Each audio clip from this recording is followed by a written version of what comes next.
On behalf of the American Scottish Foundation, we'd like to award you the very first ASF Young Scot Wallace Award.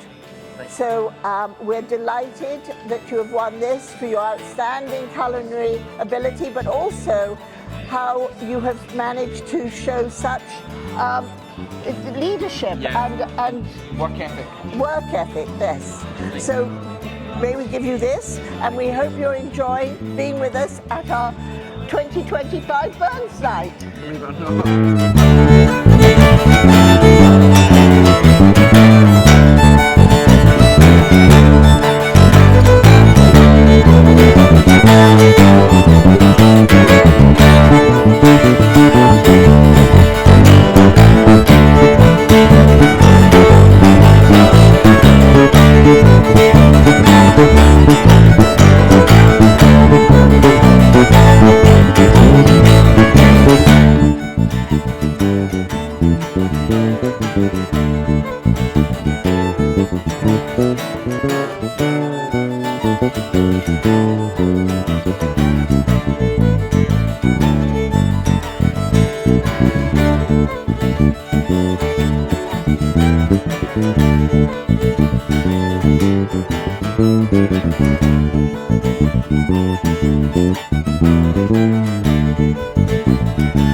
My name is Dave Deasy.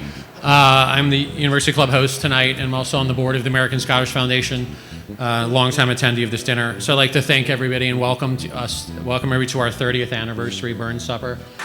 Just want to thank everybody who put this together, our president, Camilla Hellman, and team from ASF and the University Club, John Dorman and his staff. So thanks to our staff, our great staff here. I just want to point a few things out. So on your tables, you have a scroll. So it's a replica of A Fond Kiss by the Bard in his own hand. So that's a special 30th anniversary gift. Robert Burns, 1759 to 96, is Scotland's most celebrated poet, its national bard.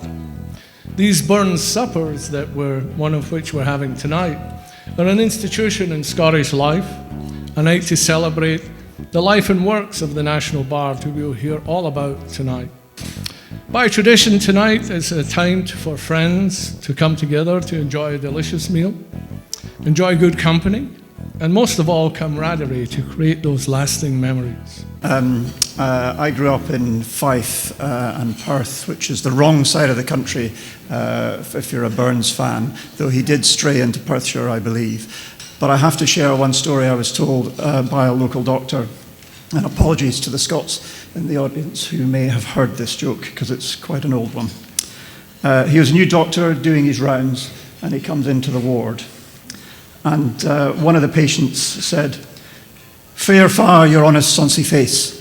And he looks a bit startled, the doctor, particularly when the next patient says, "We sleek it cur and timorous beastie." And he turns to the orderly who's with him. He said, "Is this the mental health unit?" And he said, "No, it's the Burns unit."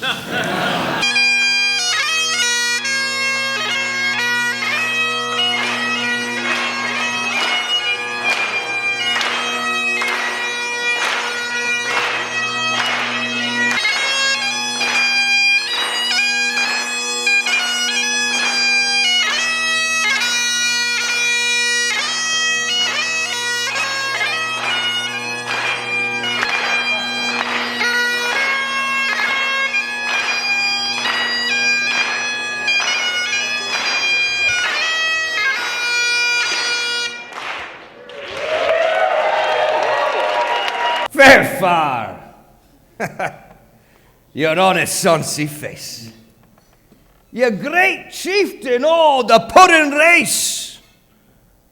Upon them all, you tak your place. Pinch, Trite, or Thern, and all thee worthy of a grace. Distant hill in your pen would help to mend a mill in time of need. While through your pores the dews distill like the amber bead. But his knife, see the rustic laboured it, and cut ye up with ready slick. Trench in your gushing entrails break like ony ditch. Grateful prayer, then you give her a haggis.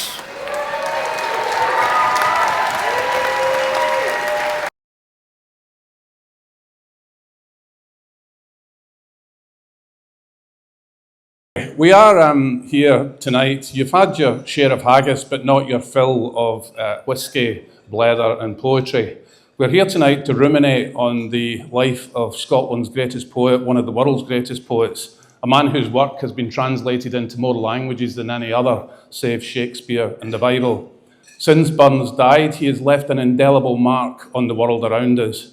There are more than 60 monuments to Burns in the world. There are 16 in the United States and one that I visited today at Central Park just along the road. From the vantage point of a generation after Burns, Lord Byron described the emotional breadth of the bard's work when he said, "What an antithetical mind, tenderness, roughness, delicacy, coarseness, sentiment, sensuality, soaring and grovelling, dirt and deity, all mixed up in a compound of inspired clay." Sir Walter Scott, another Scottish great and literary figure, said that Burns married melody to immortal verse. There is no one, whether before Burns or since Burns, wrote with the beauty and simplicity that he did. "Till all the seas gang dry, my dear, and the rocks melt with the sun, and I will love thee still, my dear, while the sands of life shall run." 30 words, 30 simple, unforgettable words, 30 words of a single syllable. Every year at this time, thousands of Burns suppers are held across the world. This is our 30th year celebrating the Bard here at the University Club. And as I mentioned earlier, to the person who began this all with her father, Heather Bain, who is a member of the University Club, it was from a small acorn a mighty oak will grow. For with that idea that they took and discussed with Michael McCabe, also here this evening, what a mighty oak they've grown. Thank you to you both. In this room, I see attendees from all over the United States and as well as Scotland and beyond. And I thank all those who have joined us here and mark it in their calendars now each year. A thank you to Robbie Munro, who once again has taken up the amazing address of the haggis, and to our Whiskey Toast sponsors of Glenmorangie and Robin Robinson, giving us a taste to complement Burns's words. And Benny, what a wonderful immortal memory. That was absolutely staggering. Thank you. A fond kiss and then we sever. A farewell, alas, forever. Deep in heart-wrung tears, I'll pledge thee war and sighs and groans I'll wage thee.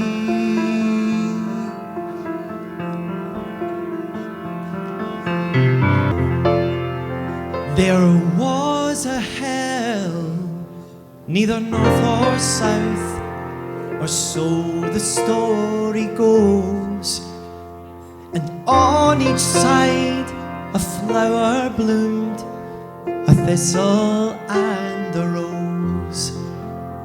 One faced the mountains old and set, the other faced the sea. They grew alone but weren't content, knowing this is all they'd be.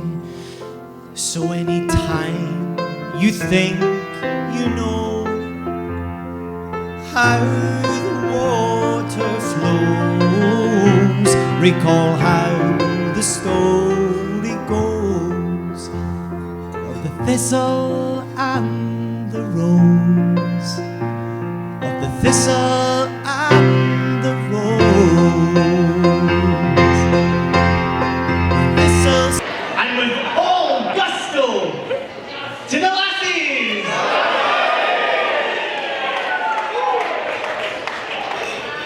And we're going to say after me to all the ladies in the room and even in the world, raise your glasses with me and say, to the lads!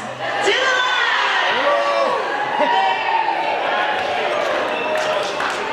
The bond between our two nations is resolute. And we look forward to continuing to work side by side with the President, particularly as we prepare to celebrate America's 250th birthday next year. Tonight, ladies and gentlemen, I would like to toast the US presidency. Slàinte mhath. Ladies and gentlemen, to His Majesty the King. Now, as I enjoy a good dram, I often remember those many, many days walking in the rain in the Highlands with my dad.